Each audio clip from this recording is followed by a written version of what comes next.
Welcome in. It's the Positively Petland Show, 800 KXIC. I'm Jay Capron. Ron Salzberg here with Petland of Iowa City. Hopefully you're staying cool the best you can. The heat wave has been gripping eastern Iowa over the past few days. We've got keep those four-legged friends in mind. I think that's important information and something to remember, that they got to stay hydrated, to get that extra water for them when they're running around with those tongues hanging out. They sweat through their tongues, right? Through their right. They exhale vapor through their mouth, and that's how they remove heat from their body. So when they're panting, they're exhaling that heat. They're trying to cool down, so that water helps them out quite a bit. And just important to keep that in mind. Right.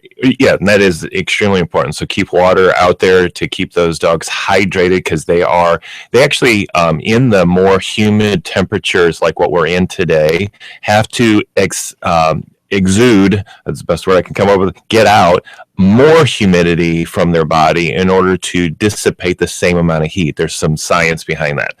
And as a result, they're going to then become dehydrated quicker. By the way, we're going to do the exact same thing. Well, I'm drinking like I always did, and I don't notice, anything different. Well, you actually are losing water at a higher rate because of the high humidity temperatures that we're experiencing. So your dog as well. We were joking though with, we have inside dogs. Mm-hmm. And so Susie, filled up the bowl and all that kind of stuff and put it down again, and she came back and she was lapping it up, and I'm like, Susie, what are you getting all concerned about? You're in an air conditioned house. Oh, we were then joking, what does the dog say, kind of a thing.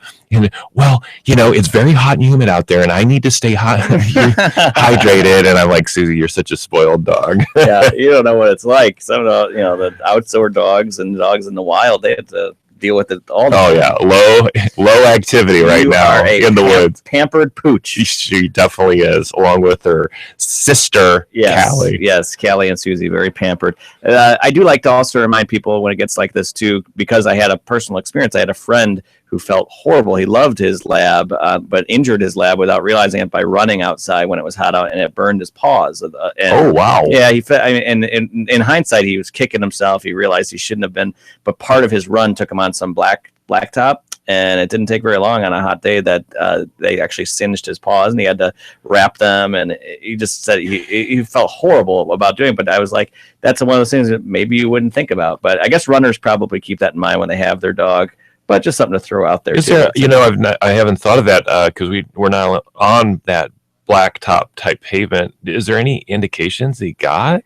He said his dog started like limping a little bit, so he stopped. But at that point, it had already kind of burned. It was already done through the skin. Yeah, through the his paws. So I always like to, when it gets hot like this, when we are talking about safety, it's just something I throw in there just in case people didn't think about that, because that's a bad feeling. And I know veterinarians have seen that happen before with others, but something to keep in mind. Just keep your dog safe. We're going to have some fun talking about dogs today. The Italian Greyhound is going to be the breed of the week. We're going to talk about that. We're going to talk about potty training. We're going to talk about a food called Orijen. So those are some of the things we have lined up today. Is that about sum it up there, Ron? Yeah, I think you hit it. Plus your story. Yes, the amazing pet story of the week. We'll have the amazing pet story of the week coming up here, and we'll keep you up to date with everything happening in the world of pets. And people are finding Petland and the cold air conditioning lately, haven't they? The cool air within Petland. Yeah, we actually watch our temperatures in there and the humidity as well, and so we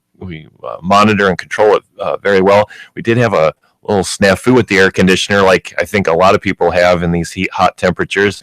$15 part was needed to correct that, but you had to pay more than $15 though, didn't you? No, I haven't paid the bill yet. It's going to be a big one. It was emergency service. I said, we need help now, and they came running in. That's one of those painful checks to write. Yes, but necessary. Yes, you got to keep your customers cool, and obviously you got to keep your pets cool. Before we get to this amazing pet story of the week, just something else to mention, because I find it interesting, is that when you are thinking about, you're a different store. You're not a clothing store. If it got hot for a few days in a clothing store, yes, the clothes might start to smell, or it might just, it might have some sort of repercussion, but it's not living beings. You, like when it comes to fires or floods or other things that could happen to your store, you have a store full of living things. Right. It's And a we different have responsibility. emergency evacuation procedures. There's kennel here. You end up using it when you can, things that are within your own store to be part of the emergency program. And so if we had an emergency evacuation, you'll notice that we have kennels built within the store. And that is obviously as a display, but it also, in the time of an emergency, we would utilize those kennels as a part of the evacuation program, and that's something the fire department would have to help us with. We also, though, have emergency generators. And that happened, or was poignant. It was a few years back when we had all those ice storms, one right after another, and we started losing electricity, and the heat wasn't necessarily the most important issue. It ended up being electricity, and it, of all things, the fish were the most vulnerable due to oxygen. They needed oxygen. You don't think about fish underwater, breathing oxygen. Well, they don't breathe it in a gaseous form like we do. They breathe it in a aqueous liquid way, and we had to then infuse air into the tanks to make sure that oxygen was up to speed. Interesting. So what I thought of that. Yeah. So we have emergency generators and all sorts of things to keep things going in the right direction. All right, good deal. Well, it's time for Big Voice Guy, and put some clothes It's time on. for the amazing pet I know it's story of the hot, week. but That was can we report him? I think we might have to. A thong is not appropriate for the studio here. You got to wear a dress code here at the studio. You can't just come walking in with just a thong on. That's not a good look, Big Voice. I gotta say, he's like a bear, though. Yes, Holy he's cow, very there's a hairy. lot of hair on that. Thank you, Big Voice Guy. All right. Today we're going a little bit of a different route with the amazing pet story. I thought this was kind of cool, though. There's a dog that's credited with saving 12 other dogs' lives. Holy cow. How? By giving blood. I thought this was interesting. A chocolate lab named Blaze regularly donated his blood at the Leonard Brothers Vets in Whitchurch. This is overseas in the UK. And what's really cool is that he got a chance to meet a few of the dogs that he saved because it was his blood that was used. One of them was Baloo, who accidentally ate rat poison and collapsed and needed to have a blood transfusion. It was his dog. It was his blood. It was Blaze's blood. And so they got a chance to meet, and they had all these dogs get together. And there was one of those fun, the owners of the other pets got to meet the ones that helped save his life. And Blaze, obviously the hero, he's given blood over the years. And I didn't even know that dogs gave blood, but I guess they need it just like everyone else for vet visits and those Right. For emergency situations. So Blaze is the hero, and he got to meet Baloo. And Baloo, to stop eating that poison. That's not good stuff there. Jeez. It's a bad habit. I would imagine, and I know they've made shows out of it because it is interesting, but emergency vets, the stuff dogs get into, I think everyone who owns a dog or anyone that has a pet knows that they just get into stuff. Like you don't think about it. I remember when I was a kid, an Easter basket just ripped apart by our dog. He ate chocolate, and we were thinking, what's that going to mean? Is he going to be okay? And, certain things that they can get into can end up being very dangerous. And I remember I've told this story too. My dog he was kenneled while we were gone, but I left my flannel too close to the kennel and he pulled it in. It was a flannel jacket and it had cotton in the inside of it. Well, he got in it, he ripped it apart and ate some of it, and it twisted up inside him. He ended up getting a twisted stomach. Oh, yes, I know that. Yeah, and we had to rush him to the hospital, but I never would have thought. It was just a little too close to the kennel. He got out, somehow pulled it into the kennel, and they get into stuff, don't they? Yeah, they definitely do. Yeah, but the vets, Dr. Gilbert or Dr. What's her name? You got my cat in Yeah, there. Dr. Gilbert. Dr. Gilbert, the cat. No, Dr. Ebert. At Gentle Heart Pet Clinic. Oh yeah, she's got some stories. Right. Yeah. Sit down, at a Thanksgiving dinner with a veterinarian like Dr. They probably emergency vets probably don't get a Thanksgiving dinner. Yeah. Isn't that one of the nights that? The emergency vets don't. Who probably drew the wrong straw that day. Yeah. But I think a lot of vets are off because we'll just try to call veterinarians on Thanksgiving. That's they're celebrating just like you are. Yeah, no doubt. All right, well, we got to take a break. When we come back, we're going to talk about the Italian Greyhound. We're going to talk about potty training, and we're going to talk about Orijen. All right, we'll be right back. With more after this, it's the Positively Petland Show, Sunday mornings at 9 and at kxic.com on our podcast page.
All right, ready? Yes.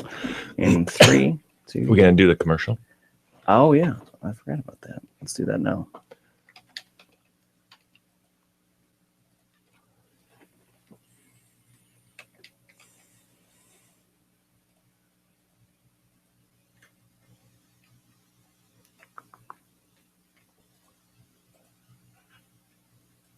In 3, 2, 1. 800 KXIC Morning Host Jay Capen with Ron Salzrud from Iowa City. What are we going to talk about this week, Ron? We are going to talk about the Italian Greyhound that has been in our world for many thousands of years. So we're going to hear about the history of that one. We're going to talk about potty training. Do you have a puppy or do you have an older dog that has any kind of potty issues? We're going to talk with you about just the basics that usually brings all of them back to good quality potty training techniques. So potty training, and then finally Orijen. Hey, is that the right dog food for your dog or your cat? Can we start over? Mm-hmm. And 3, 2, 1. 800 KXIC Morning Host Jay Capen here with Ron Salzrud from Iowa. I got to start over. And 3, 2. 800 KXIC Morning Host Jay Capen here with Ron Salzrud from Petland of Iowa City. What are we going to talk about on the show this week? We are going to talk about the Italian Greyhound.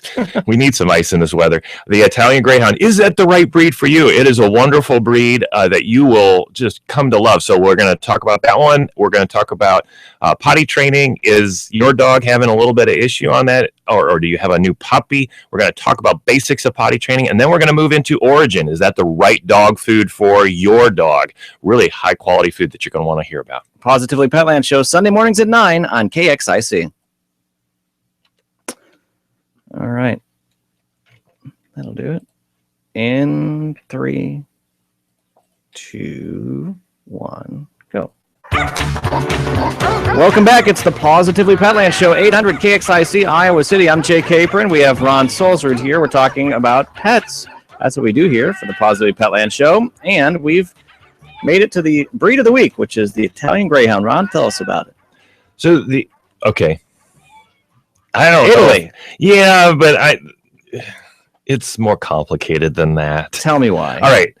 The smallest of the sighthounds, the Italian Greyhound, is believed to have originated over 2,000 years ago in here's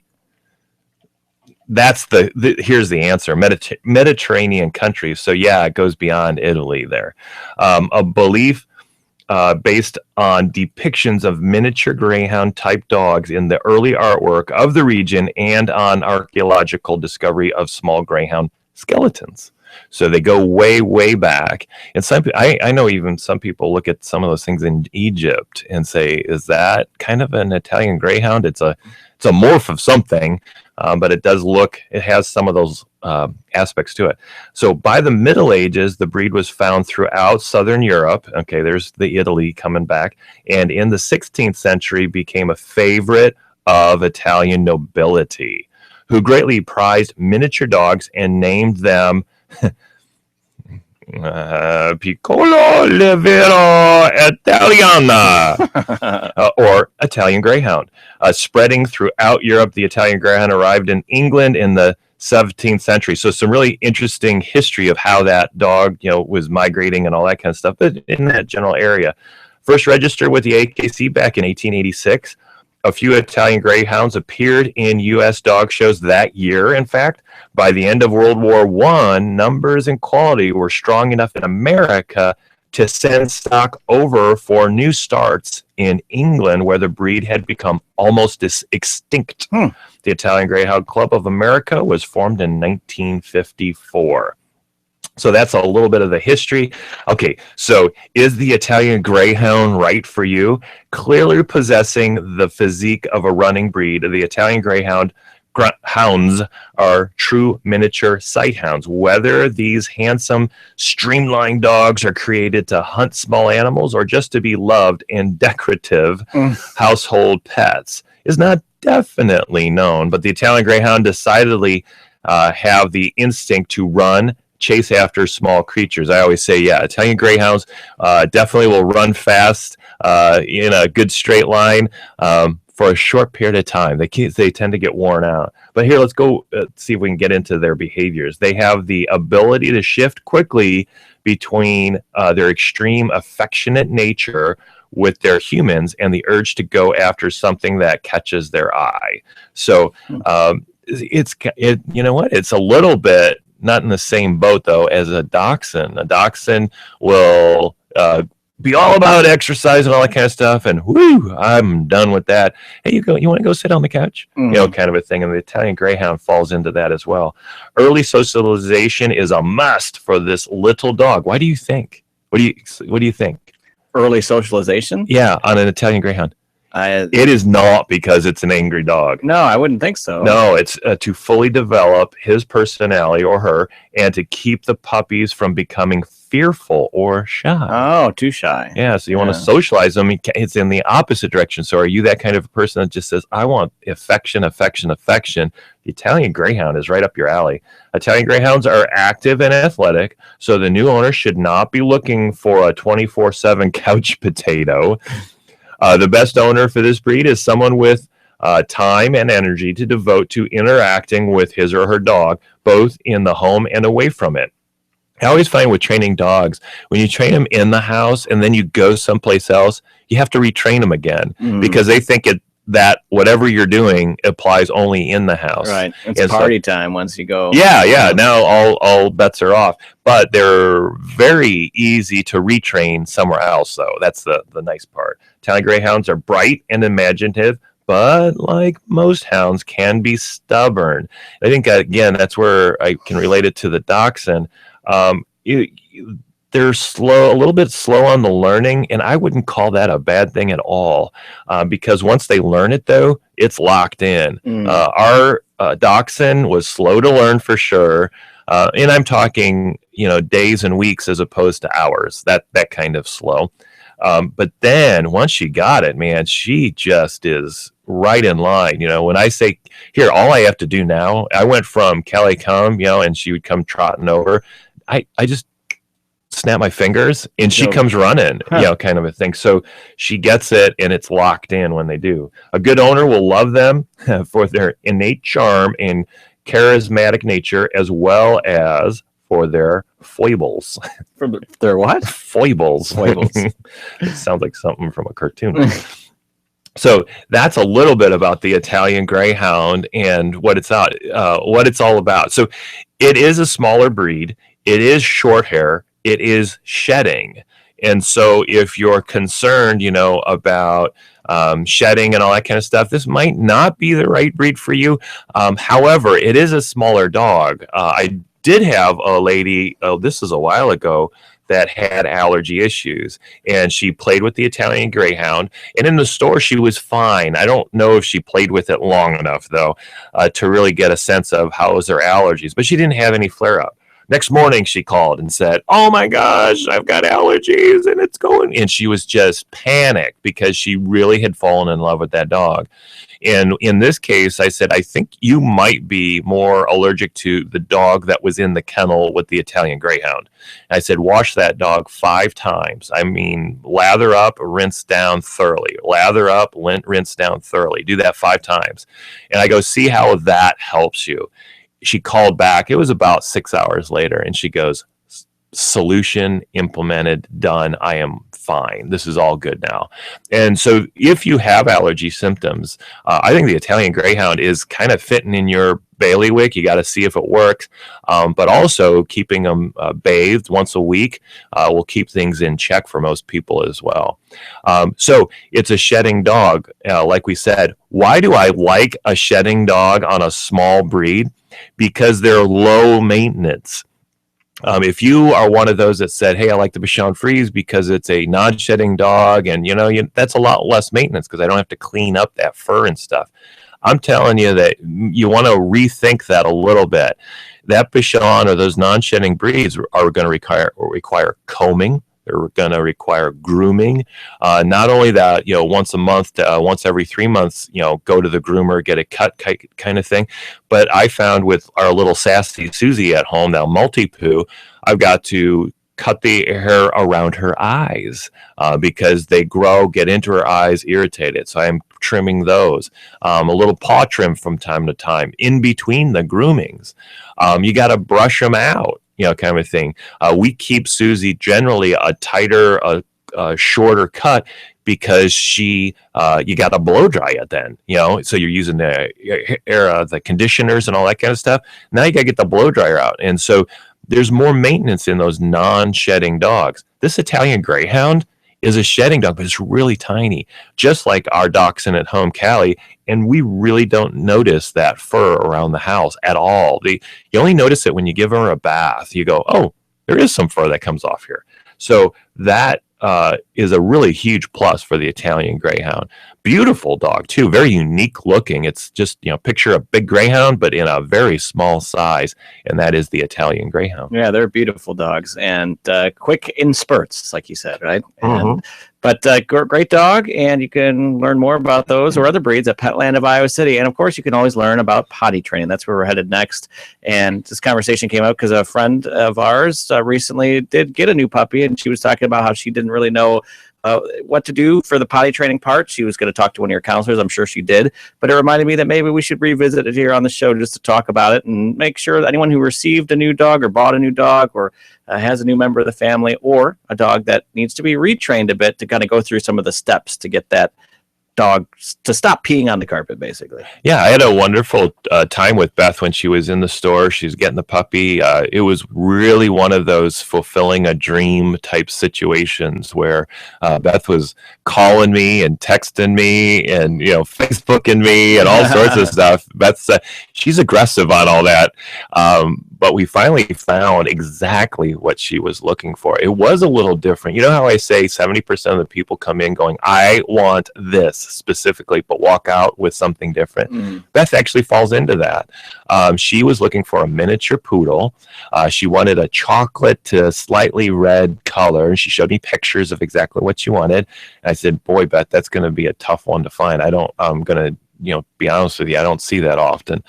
And I was out at a breeder picking up a very unique multi-poo, a Maltese poodle, and it had the color of the poodle in it, but it was a multi-poo.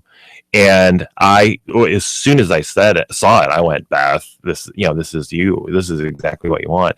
She came into my store like the moment I brought it into the store and immediately started texting, that's mine, that's mine, that's mine. And I go, but it's a multi-poo. I was going to call you, but she said, it doesn't matter. I love that dog. It is everything I wanted, kind of thing. So she went home with multi-poo. And I got the chance to go through the training with her on her, as we were going through the process. And so we went through housebreaking, like what you said. And it did dawn on me that I was retraining my staff while I was doing it too. Whenever I can do it, I always gather people around and go, guys, follow me. And Beth was nice enough to let a whole flock of them follow me around the store with us. And it was a party the whole time. We were having a blast. Cool. So housebreaking is something that you can apply to that puppy that you have at the home. Maybe your dog is a year old now, year and a half old. You can still apply these potty training techniques. Hey, maybe your dog is 15 years old. You can still teach that old dog a new trick. In fact, it's going to make total sense to you how you can incentivize your dog to want to go outside to do the potty training, to do the business. All right. So basics, I've got 9 things that I normally talk about, and I know that sounds a lot, but some of these things get combined, so it's not that complicated.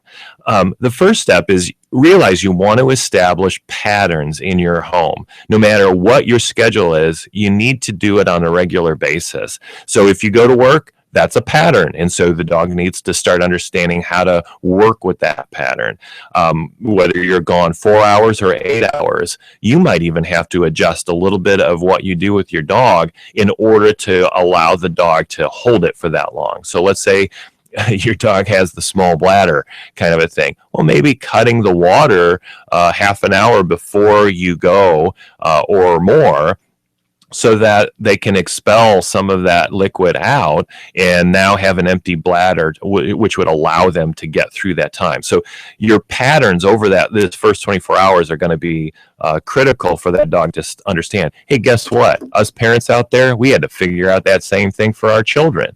They have patterns when they really need to know that food is on its way, during certain times of the day, so that they can prepare for it and regulate their own bodies and all that kind of stuff. So den training is critical for dogs, and it's because this is the way they would learn in the wild. The wolves and all that kind of stuff do exactly this, and the early ancestors of the dogs that we have today did exactly the same thing. They're denning animals. And so when we look at a crate and we in our minds see a cage, hey, I'm going to ask you to turn that analogy around. Instead of seeing a cage, I want you to see a crib. Again, just like our kids at home, what do we use the crib for? We use it for safety. We use it for sleeping. We use it for timeouts. We use it for play. We use it for all sorts of things. I know, again, some people go, don't ever use the kennel for negative reinforcement. I go, why would you not do that? Here, children, we go to your room.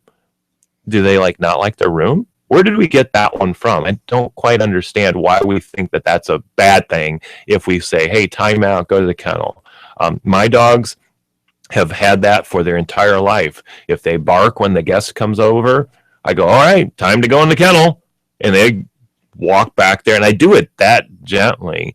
And they walk down with their heads low, ears down, and walk into the kennel, sit. And sometimes they're so rambunctious, I got to close the door. But they usually just sit in there. Mm-hmm. They give themselves a timeout, and then they come out. Okay, I'm all right now. Mm-hmm. Kind of a thing. So the den is a really critical training tool, and so that's the kennel. And in the kennel, there is a movable wall that you normally would get. That's all of our kennels that we buy at Petland for you are kennels with movable walls. Why is that so important? Because if a dog is in the kennel and you're using that kennel for potty training, if they can go to one section, do their business, and then come to another section and then lay down, that kennel is useless as far as potty training goes. You need to be able to move the movable wall within the kennel. It's a very simple device that they come with. You need to move it so that your dog is all scrunched up so that they can turn around and lay down, and that's about it. If they make a doo-doo in there, that's a new word. I don't think I've used that one. Then they have to sit in it. And you go, no, that's barbaric. Okay, I get what you're saying there, but they are animals. They are dogs. We cannot speak English. They can't speak, they can't. I can't get it out. I was going to go the other way. We can't speak bark and they can't speak English. And so we need ways to communicate with them. And this is, just go back. This is bottom line, baseline communication. I'm uncomfortable sitting in my poop. That's good communication right there that you're helping them with to show that's why we don't poop in the kennel and we don't poop in the house, kind of a thing. So the first morning, you might need to do a little cleanup before you get going. So plan that out. But when you use this wall, if they have to sit in it, it's uncomfortable, and they're going to think next time a lot harder before they let that one fly so that they don't have to sit in it and all that kind of a thing. I even had to, for Susie, she is such a smart little tack that I had a bed in there, a really thin bed. Well, she figured out if she peeled it up and peed underneath it, that she didn't feel the wetness, and that wasn't a bad thing, kind of thing. Well, Next night, took the bed away, and as I was taking the bed away, and here she was an older dog at this point. She was 1.5 years, 2 years old. She whimpered, and I felt bad, but again, it was the baseline communication that we have with our dogs, and in this case, it's I'm uncomfortable. And then the next morning when I went down there after I took that bed away, she was bridging the gap of where the urine was, where she peed, and you could tell she was like, I don't know how it got in here, it wasn't my fault, but get me out of here right now. She had not even gotten into it. I was like really happy, so I quickly lifted her up, got her out of the kennel, got that cleaned up. There was no yelling, there was no shouting, there was no hitting. None of that stuff works. I just picked her up, brought her outside at that point, let her do her business if she had any more. And the next day, she had stopped it. I continued on that path for weeks and maybe even months for her, because I needed to break her of that habit. Because as soon as I put the bed back in, she did it again. I'm like, okay, she's as smart as a tack right there. I get it. So you lost it for 3 months. In her case, some dogs you can do it for a shorter period of time and they won't go back to doing it. So the den, critical. Dogs don't poop or pee out in the wild in the den. The first 3 weeks of a puppy's life, mom actually cleans it up for him. But after that, she kicks him out of the den and says, go do your business out there, and then I'll let you back into the den. And so it's a natural instinct for the dog that got learned at an early age for puppies. Another tip to use for potty training, don't go to a barking dog. If your dog is barking in the kennel, you can't give them any attention at that point, or you just taught your dog to bark.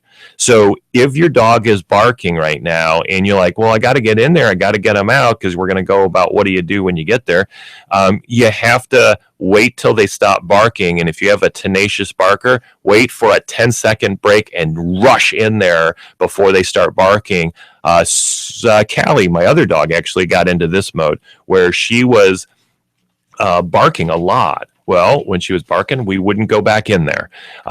And once she stopped right at the beginning, she gave us that 10-second break. I rushed in there. Little later on, she started barking again on another day. I turned around and walked away. And so she understood if she was barking, I didn't give her attention. She didn't get what she wanted, kind of a thing. So that's a quick tip. So at night, when your dog is barking, you got to have a plan. The plan might be, if my dog is barking, whining, whimpering, realize they're just trying to get your attention. You might need to pick that kennel up. You might need to go to another room. We might need to close the door. And I'm going to time out here. What I'm going to have you do, I got to go, but you still have a lot more to talk about. So keep going. You could go till about 10 till, and then just hit stop. So you've done this. So hit that. Yeah. And then you're going to go to File, Save, Export, and then just call it X or whatever you want to call it. Okay. Okay. I do have to go though. But it doesn't seem good to cut in now because you still have a lot to talk about. And I'll just go a little long with the show, so you can go for another full 10 all the way till 10. 10, yeah. Okay. So that should be enough time to finish up potty training and then Orijen. Got it? Yeah. All right. Cool, man. Thanks.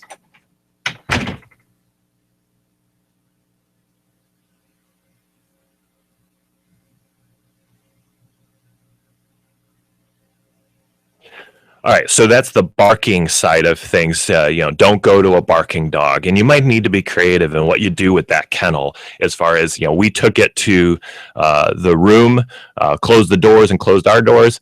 But you might have a different solution. You want to get a good night's sleep. That's the important thing, so that when you wake up in the morning, you're not crabby or anything. There's not a good trainer out there that's crabby. So when you go to them, you want to be fresh and go, "Hey, how you doing? Oh, you got a little mess. All right, you little pooch." Get them washed up, get them outside, go let them do their business, and then go on your day. So another way to help your dog understand what's the right way and the wrong way, kind of a thing.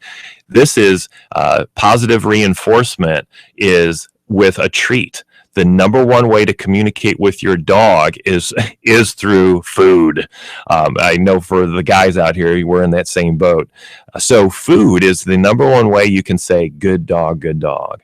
And the way you do this is, so when you wake up in the morning, dog's nice and quiet and all that kind of stuff, you rush in there. Do not just open the door and let your dog walk out, because what did we say? Dogs won't poop or pee in their den over time or naturally.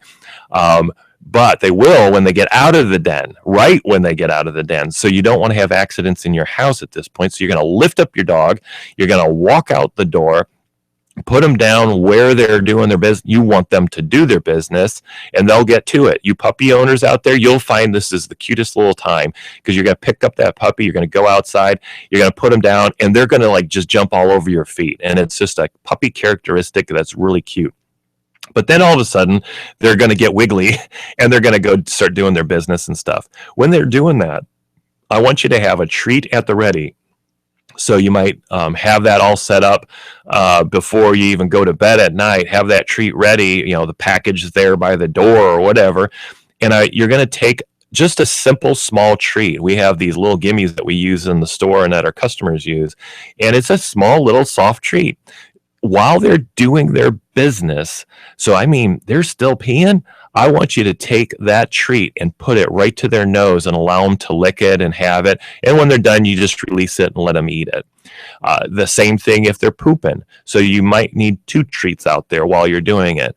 What you're doing is saying is what you are doing, little poochie. Right now, I'm digging it, and here's a treat. And what is the dog thinking? You might want to hold it until you go outside, because every time I go outside, they give me a treat. And that's just crazy. That's what they would say to the neighbor dog. You got to try this at home, kind of thing. It is obvious when you get your brain into it. Gosh, yeah, they want to get another treat. So they'll literally hold it so that they get a treat when they get outside. If you wait to give them the treat when they walk across the threshold of your door, they think walking through the door is why they got the treat. So they're literally, you'll find your dog over time, they'll walk out the door and walk back in and go, I need a treat now, kind of a thing. So whatever they're doing that you like, and this isn't, potty training in this case, but other things, if you find something funny they're doing and you want to encourage them to do it again, give them a treat exactly when they're doing it. And over time, with consistent training, they're going to figure out, when I do this, I get a treat, I'm going to do it again. So that's what we're going to do for potty training. You're going to lift them up out of the kennel, walk outside. When they start doing their business, you're going to put that treat right in their nose, and then give it to them so that they get that positive reinforcement. It would be negative then reinforcement if they don't get it when they do it in the house. So realize that just by not giving any attention to them in the house, it's already negative reinforcement. They're not getting what they thought they were going to get. They're going to say, hey, I got to rethink that strategy because I need that treat. So tasty treats, number one way to communicate with your dog. A tip is to for those that are having troubles with holding their bladder all the way through the night, or maybe while you're at work, is, like I said earlier, is to let them expel it. Cut their water an hour or 2 before bedtime or before you leave, so that they can empty that bladder and have a better time of holding it. If you do have an accident in the house, make sure you have a stain and odor remover with an enzyme in it. The enzyme is what removes the permission to pee smell that they latch right onto. While you're walking your dog down the street, and you know how they get to the fire hydrant or a pole and they just can't hold it anymore, but notice they first sniff the area. That's a permission to pee again. You can call it whatever you want, but man, they got to pee when they smell it. If that smell gets in your house, you have a permission to pee in your house now. You'll notice those people out there right now with potty issues, that they tend to go to the same spot over and over again, especially at the beginning. If it's been this way for years, then they got those permissions all over the house. You got to clean those areas up, and that's a stain and odor remover with an enzyme. The enzyme is the critical thing. Detergents don't work. Chlorine doesn't work. Bleach doesn't work. Soaps don't work. You got to have this product. It's been out for many, many years. It works really, really well. If you have a a situation that's been going on for a while, you're going to actually have to dilute that area with warm water to get that urine reabsorbed back into solution. You're going to blot it up with a towel or wipe it up if you can. And you're going to have to pre-treat it a couple times just with warm water. Then you're going to use the stain and odor with an enzyme in it to go after the residual that's still left there, remove that smell. And you're going to find out when you get it done right, the dog or cat in this case is going to look at it and go, dude, I know I had the permission here just a little while ago, but now I don't. And okay, I'm going to go away now. So it's a magic product that works really, really well. There are also housebreaking aids out there that you can take advantage of. I joke that it's urine in a bottle. It's not actually urine. But there are bottles that have that permission smell in them. And so if you want them to go in a certain section of the yard or on a pee pad, you can spray this product right on it. They'll come through there and they'll go, oh, wow, I need to go pee right now. And so it's that permission to pee in a bottle that you can buy and use to promote them to go in a certain area. And then I always just say develop patterns that are right for you and your puppy. You know, not everybody's going to have that same pattern. So find out what works for you. If you have questions and you go, you know, I've got this situation, or I just need reassurance that I'm doing the right thing, come on into our store or give us a call. We'll talk you through it so that if there was another technique that we can help you with, we can then say, hey, you might want to try this. And sometimes you just need that reassurance. You're on the right track. I always say, well, what were they doing last week or 3 weeks ago? Is it improving today? And usually if people are employing the right stuff, they go, yeah, it is.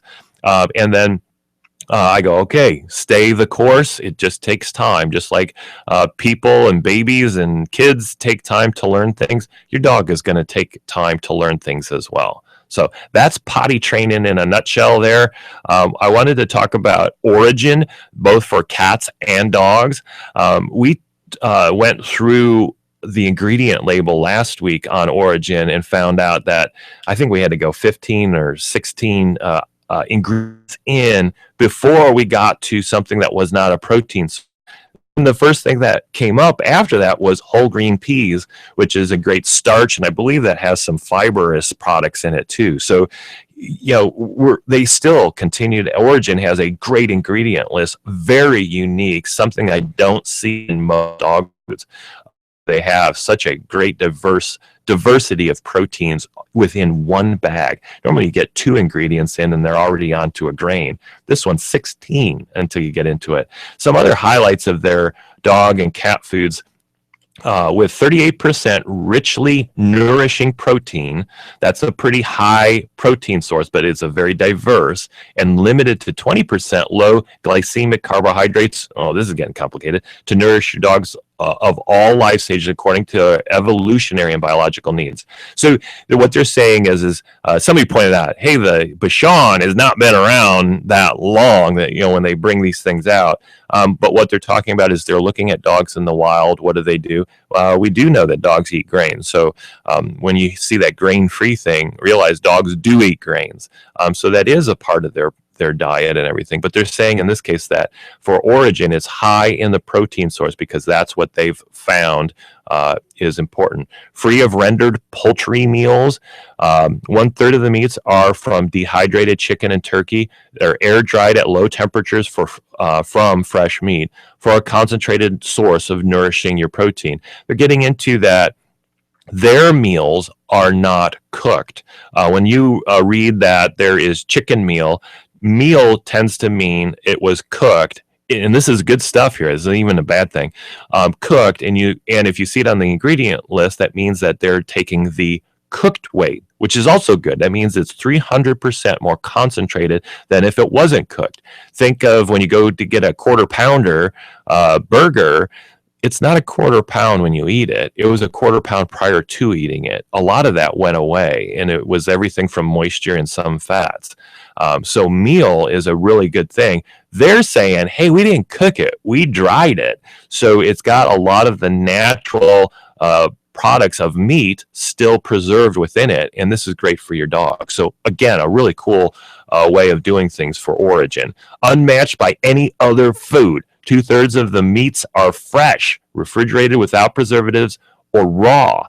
flash frozen without preservatives. So they're going on to even say, okay, we do some of that just air dried, but then we go into freeze dried, which is another great form of making the meats safe for our dogs, and getting them condensed so that it's without water, so you're not shipping water and all that kind of stuff. So again, a really good thing there. Nutrient dense whole prey ratios of fresh meats. That's kind of funny how we say things. Organs and cartilage, plus fresh whole fish and fresh whole eggs provide a natural source of virtually every nutrient your dog needs. They're not even pointing out that the essential fatty acids are now coming along with it, which are essential. We don't naturally produce some fats. We have to consume them in order to get them in there. They're saying, hey, we're doing it in a very natural way. Your dog is going to be, or cat is going to be better off with this food. And then infusions of gently freeze-dried liver enhance flavor and palatability naturally, making Orijen deliciously tasty, even for fussy eaters. I gotta think that if you've got a fussy eater, Orijen is going to be one of your wonderful diets, because it does. I mean, liver enhanced. Most dog foods use chicken fat as the attractant for your dog. They just put more of it on and then say, oh, it's more palatable. In this case, man, that stuff is in there. I do feed my own dogs freeze-dried products along with their kibble. And what I've noticed even this morning was my dogs, both of them took the freeze-dried product out, ate it, and then went back and ate the kibble. So they did smell it, loved it, and wanted to consume that first. So that's Orijen. As far as your dog or cat, I always just point out, is this the right food for yours? I think you need to check it out and find out if this is the right one. I'm not going to sugarcoat it. Orijen is an expensive product. You're going to go, whoa. But you're also going to feed a lot less of it than all the other foods. So you're going to get some of that money back. And then you just heard about how really good the quality of the ingredients are and how they prepared them for your dog. I think in this case, your dog's going to be eating probably better than you. So that's Orijen. For both cats and dogs, they got different flavors that we have in the store. A lot of fun as far as Orijen. When you feed this to your dog, you're going to enjoy that. So that is a wrap. We discussed the Italian Greyhound. Is that the right breed for you? We talked about potty training and all sorts of techniques for whether you have a young puppy or an old dog. You can treat that old dog train that old dog a new trick. And then we got into Orijen. Is that the right dog food or cat food for your pet at home? So thank you, everybody. We had a blast. Jay had to leave right in the middle of the show, but he'll be back next week, and we will talk with you then. Thank you very much.